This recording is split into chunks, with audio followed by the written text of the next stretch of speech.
Hi everyone, hope you're doing really good today. Daniel here, of course, and doing something maybe I think I might have done this before, but maybe a little bit different, which is this is going to be a reply to one email from Richard, who I've done two replies to in the past. One I called CBTI for beginners, and the second one I can't remember at this very instant, but those are both those like episode pod things. So you can listen to that for background if you want to, and then it's going to be a reply to Natasha as well, who spoke to me in one of the Talking Insomnia episodes that I called the mystification of Natasha. So if you want background there, you can check that out. But that said, let's jump right into this. And sometimes I say this disclaimer that nothing I talk about here is medical advice to anyone, but just sharing my thoughts and general advice that I hope will be helpful to anyone that is tuning in. So briefly about Richard, he has a long, I think he's like more than 10 years of insomnia, if I remember correctly. Had tried this online tool that is called Sleepio. Wasn't really helpful. So I did an episode where I talked about like kind of the basics of insomnia and explained why this thing called sleep restriction, which by the way is such a terrible name. I think it should be called sleep expansion or maybe bedtime restriction or something like that. But anyway, we talked about how that works, and I got an email from him 17 hours ago. So this is a reply to this one. So let's read it through and then we'll reply. So, hi Daniel, sorry to be slow to reply. I'm usually very diligent. Just have been so tired. It's been really hard to sit down on my computer to do the work. I need to give you a meaningful response. Given my tiredness and brain fog, it is a big chore to string my thoughts together coherently in a response. That said, let me give it a try. I actually got your link to the last podcast on the day you released it while I was out on my daily walk. I was able to listen as I was walking, which is a great time to listen. You're so kind to do this for me and all those listening. I'm constantly so impressed by people like you that are sincerely dedicated to helping people in need. It is so easy to go through life and not help, get bogged down in thinking what's in it for me, especially MDs that are so focused on earning their living, understandably so. It is just incredible that there are people like you that are truly care. I have been plodding along, sleeping better some nights and less so other nights. The key so far has been deprivation. If I force myself to be in bed 7 hours or less, I do find that I'm so exhausted I'm sleeping better than if I am in bed longer. But it is leaving me so tired during the day. I'm taking that power nap you suggested for 20 minutes in the afternoon, and that helps, but I'm not getting enough rest. I'm not taking any medication, no CBD or THC. Your hyper-arousal thought may be on point. I do have some other things going on. To me, relative to my sleep, the most obvious is I do have a lot of aches. I have something wrong with my neck. I've been getting physical therapy, but no help. I also have something going on with my hip. PT, no help. And while those things don't seem to bother my sleep, I have shoulder pain that does bother me in sleep. I'm very restless in bed and don't stay still more than around 30 minutes at a time. I shift from side to back to other side every 30 minutes or so all night. And when I go to my sore shoulder side, it hurts to move my side and it hurts while on that side. I do think my aches are excessive. I'm wondering if I have what my grandfather had namely polymyalgia rheumatica. Very frustrating. I also have terrible stomach discomfort since my sleeve surgery 6 years ago, GERD-like, and it is not responsive to any meds or diet, but it doesn't bother me too much at night. Unfortunately, it does rule out the use of any anti-inflammatories. My aches have been a problem for a long time, 10 to 15 years. I thought it was my weight, and that was a big factor in my decision to get the sleeve surgery, but there was little to no improvement after losing my weight. I see MDs when I have a specific problem like my neck or shoulder, and they try to treat on a one-off basis, but no one seems to look at the whole package and put everything together. I hate go into my long list of issues because it sounds like I'm a hypochondriac. I'm trying to stay active during the day on elliptical and treadmill and 3-mile walks in the morning 5 times a week. I've added an additional 3-mile walk in the afternoon 2 to 3 times per week. This activity does seem to aggravate my aches, but I keep moving nonetheless. I'm motivated to follow your advice and give this a good try for a few months. I like the theory of what you propose, and I'm working on trying to make it more natural. I need to share the theory and positive improvements with my wife. I'm pretty discouraged with my aches, and they seem to be getting worse. And I wonder if being so tired is partly to blame. At 61, I don't think that this falls into the category of getting old. I wonder if I have some inflammatory issues going on that might be diet and or sleep related, in addition to my neck, hip, and shoulder. My hands, feet, and knees ache to a lesser extent as well. I've brought this up with my primary and it hasn't gotten much traction. Enough said. I thank you for listening, and for all your help. I welcome more input. I've been listening to your older podcasts and find them extremely helpful. Thanks again, Richard. So first of all, thank you, Richard, for this email, and several things I want to comment on. I think that the one thing that really popped out as making me super encouraged was you said I'm going to give this a try for a few months. Like, if you have that perspective, the month perspective, not weeks, not days, then that is, I'm highly confident that you'll get better and better sleep and feel better with that perspective. That's super encouraging. And then just jumping in on a few things. I think mainly, like, once somebody has kind of understood why spending less time in bed is good for insomnia, and why, getting out of bed when you can't sleep if possible is good. And once you kind of understood those principles, the rest of it really becomes a matter of like shifting attention from sleep. And I'll just leave that as a little as a thought to that you can keep in the back of your mind as we go through this. So first of all, I wanted to say, like, I appreciate, like, you were very thankful for me engaging here, and I do truly care. Like, I really do this to help individuals like yourself and like everybody else I'm engaging with. And but I also want to sneak in, like, my kind of selfish motive is also that I'm learning a lot from engaging with you, and that will help me, I believe, when I pursue this dream of mine, which is to create an app that has education and coaching in it that I hope will have a big impact on insomnia. So just wanted to sneak that one in there. Now, super important that you notice that, like, if you spend less time in bed, you are sleeping better. And so, like, the core principle of, like, the bedtime, this technique called bedtime restriction, it does work for, like, making people have, fall asleep quicker and sleep through the night. Now it's leaving you very tired during the day. Now, the fact that, you have taken a nap for 20 minutes in the afternoon, and that helps.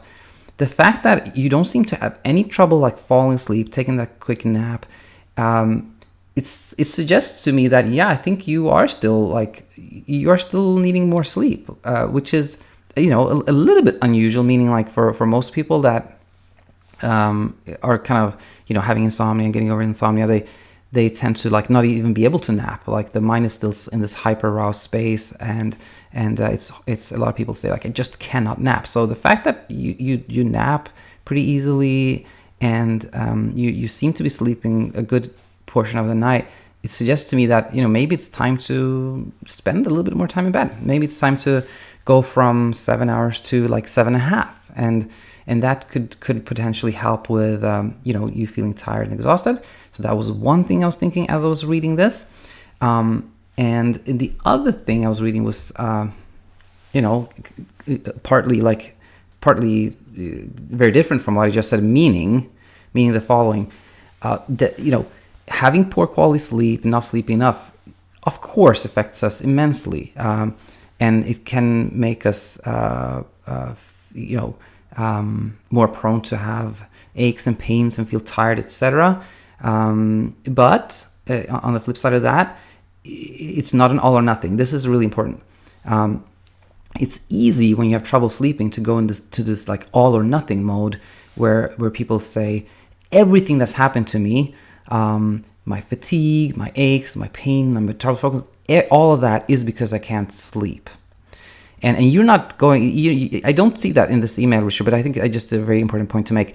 Some people do this all or nothing where they say everything that's going wrong is related to their sleep, which there are multiple problems with that. And one of the biggest one is that if you attribute like everything you feel to how you sleep, then that puts sleep in this place of like, in this huge pedestal where like it's this, if everything is dependent on how you sleep, it creates so much pressure to get that sleep that in itself makes it hard to sleep.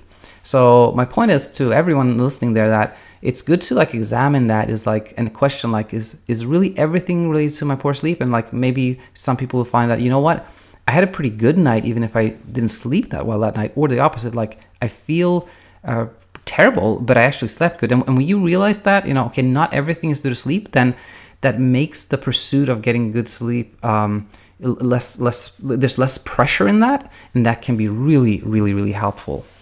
So that's another, I think, important takeaway point here that I wanted to make.